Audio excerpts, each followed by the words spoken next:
The lamp is quite interesting, very graphic, and it reflects the style that Victoria works in. She works a lot. For example, the collection for terraces uses structured bronze, weatherproof upholstery, and very elegant. The combination of materials is more muted, especially the piece itself stands out.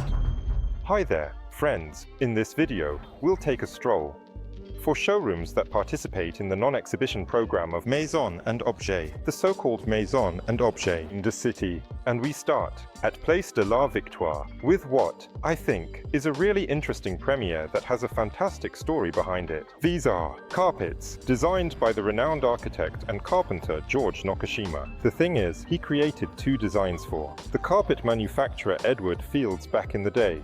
And somehow, the carpets were never launched. Then, much later, in 2013, Fields Studio took these designs and made two rugs. And then it turned out that George had Nakashima. There's a whole notebook in the archives with carpet designs that have never seen the light of day. And so, based on these sketches, they created an entire collection that is quite distinctive and very interesting. In my opinion, they use different techniques there. There's a certain interpretation of the color combinations, but still, all of this looks very convincing. And I really like this authorial approach to creating carpets. Against the backdrop and alongside the furniture by Nakashima, it looks even more organic.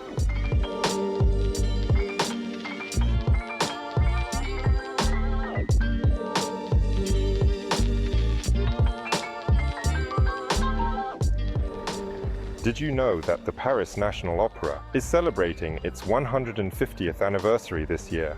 Well, as educated people surely know, but what you definitely didn't know is that for this 150th anniversary, they created a furniture collection. Charlotte Gillard, together with a rather young, I must say, French company, created a collection that celebrates this great art.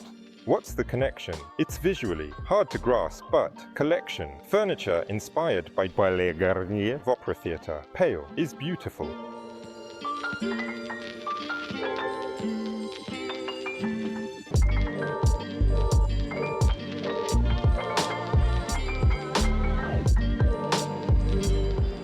If you've been keeping a close eye on our reports from Paris Design Week, from the events, Maison&Objet, you'll probably say, Vladimir, you've shown us all the top French brands, but you definitely missed one.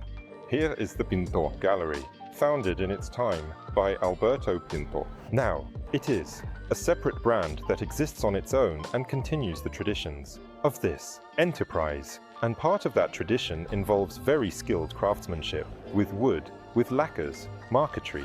They use semi-precious stones, and even mountain crystal is present here. The combination of materials and shapes is just mesmerizing. For example, the Terrace collection uses structured bronze, naturally weatherproof upholstery, and very elegant cork inlays. Absolutely stunning sofas. There's a whole story in these shapes. One is called shibari, and it's wrapped in various ropes and has, of course, a very expressive look. The second little sofa that I liked was created by a designer who once worked for the fashion house Yves Saint Laurent. And here, we see certain attributes from the fashion industry. They work really well with bronze and brass, and right at the entrance, we see a chair that looks as if it's made from wicker. But that's exactly it. Cast brass and, of course, such a piece will be literally the center of any interior composition, and it will highlight the owner's taste. Pinto offers what we call turnkey interiors. But here it sounds a bit harsh, so it's really a comprehensive interior design. These include small accessories and decor. In fact, there's a lot of ceramics. By the way, ceramic decor is currently very much in the spotlight again. In this show, they present a collaboration with another well-known French brand that almost everyone knows. And perhaps these are the most expensive wall coverings there are. This is de Gournay, and so de Gournay and Pinto have created a wallpaper collection. For example, the ones we see here. The Pierre Augustine Rosette Gallery is introducing several items this season that weren't previously in the collection. This is Ed. This mirror is made of varnish, but at the same time, again, it reminds me of ceramics. It's a kind of three-layered mirror, a pier glass. Very interesting chairs and armchairs with such a massive structure and interweaving of wood. When it comes to this gallery and this brand, They work really well with wood. They also work very well with natural stone. And here's another striking, outstanding, I would say, new piece. This is a round table made from solid onyx, with a matte surface finish. And it really looks very elegant thanks to this finish. As for the items that already existed in the collection, there's a limited edition of sofas and poufs that have been hand-painted by local designers. I didn't catch his name, and I think, from a practical standpoint, the two-tone design of the chairs is quite interesting. What we got used to is that we have furniture is made from the same upholstery, and they might be decorated with some cushions. And here's an item in 2 shades of the same fabric. I think this also deserves attention.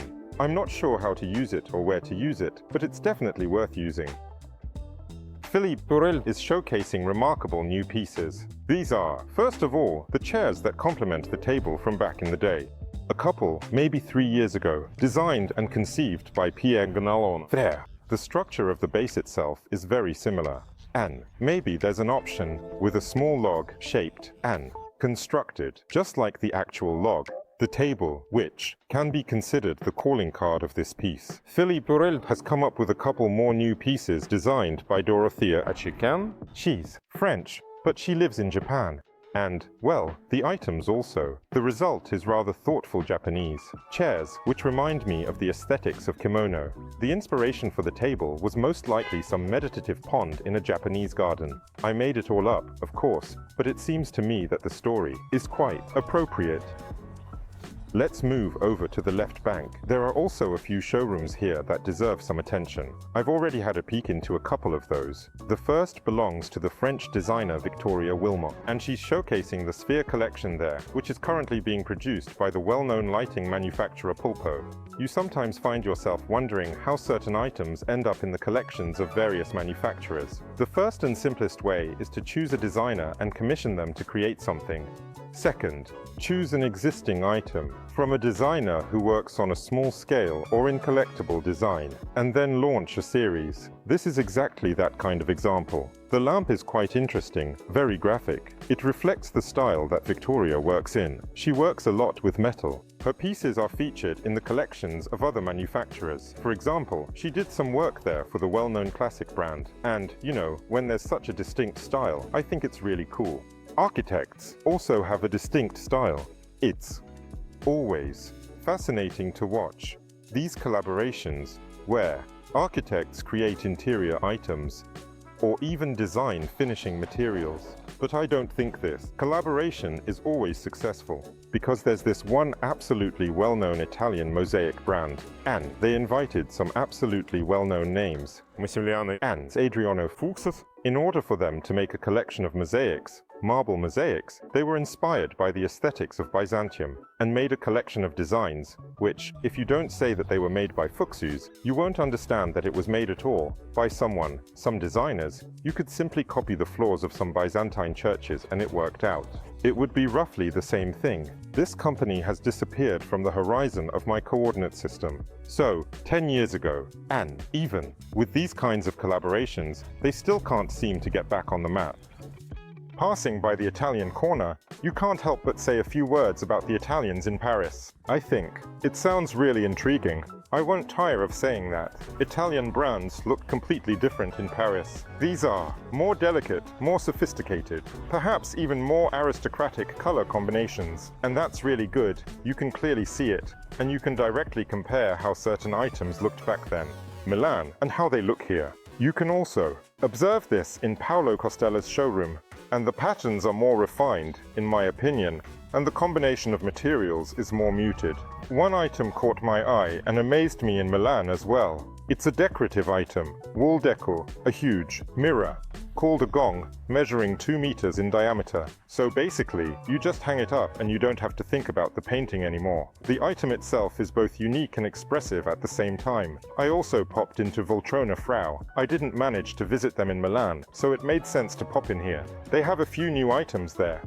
The first one is the squash armchair, a little cutie in the shape of a chair from Fate to Good. Fate to Good, somehow this year it was not just heard, it was shouting, because it was everywhere, and it got really good press. Another new item that I haven't heard, that's the park sofa, and it's just as chubby, plump, and really quite cute. And what's particularly interesting is that all the elements are a bit rounded, and you can create an almost endless composition, like an arc, and you can even end up forming a circle. You can put it all together if you really want to. You could also set up 2 semicircles, that works well too. Paltrona has always been quite good. They're doing some interesting collaborations here. Collaboration with Japanese artist ceramist Yuki.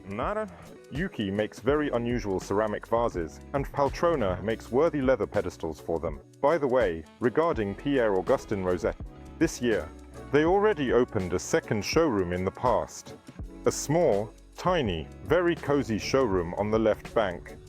And there, they showcase limited edition items. For example, there's a little sofa, upholstered in tapestry from the 17th century, or a writing desk with a travertine top. By the way, regarding the writing desk, the one that's mainly in the showroom, with that double top and the marble balls in between, I actually liked it even more.